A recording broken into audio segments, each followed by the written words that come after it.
Bonjour à tous, nous te saluons au nom de Jésus. Bienvenue à ce numéro de Plat du jour pour ce lundi 24 février 2025. Aujourd'hui, notre plat est préparé dans le livre des Proverbes, le chapitre 6, les versets 16 à 19. Il y a 6 choses que hait l'Éternel, et même 7 qu'il a en horreur.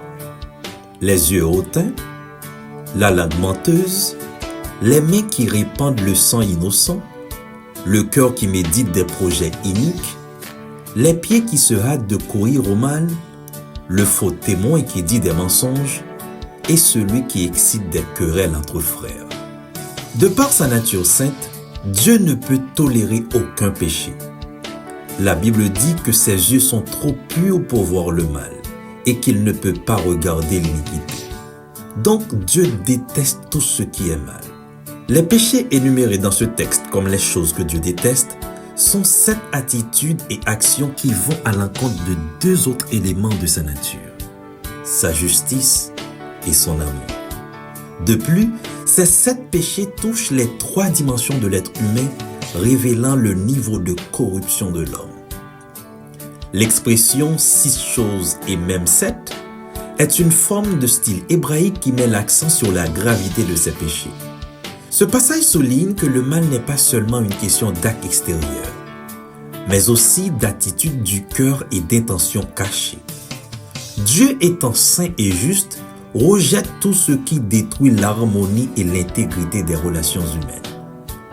Les 7 choses mentionnées couvrent tous les aspects de la personne. Les yeux hautains qui représentent l'orgueil et le mépris envers autrui. La langue menteuse évoque la déformation de la vérité. Les mains qui répandent le sang innocent désignent la violence et l'injustice. Le cœur qui médite des projets iniques montre la perversité intérieure qui précède les mauvaises actions. Les pieds qui courent vers le mal illustrent une disposition à rechercher activement le péché. Le faux témoin met en lumière la tromperie qui nuit aux autres. Et enfin, celui qui excite des querelles incarne la division et la discorde. Cette liste montre que le péché n'est pas seulement un acte isolé, mais une condition du cœur qui influence toute la vie d'une personne. En mettant en garde contre ces comportements, Dieu appelle ses enfants à adopter des attitudes opposées. Humilité au lieu de l'orgueil, vérité au lieu du mensonge, justice au lieu de la violence. Pureté du cœur au lieu de la malice, droiture au lieu de la précipitation vers le mal, fidélité au lieu du faux témoignage et paix au lieu de la division.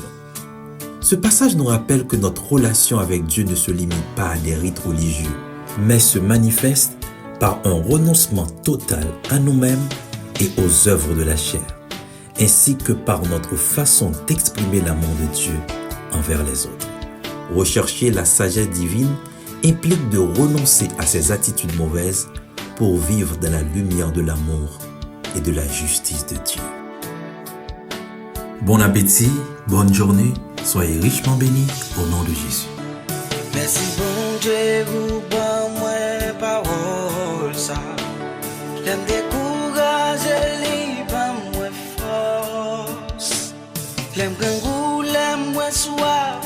Si porté, parole ça qu'est porté là-dedans. T'as pu pas quitter le passé au matin.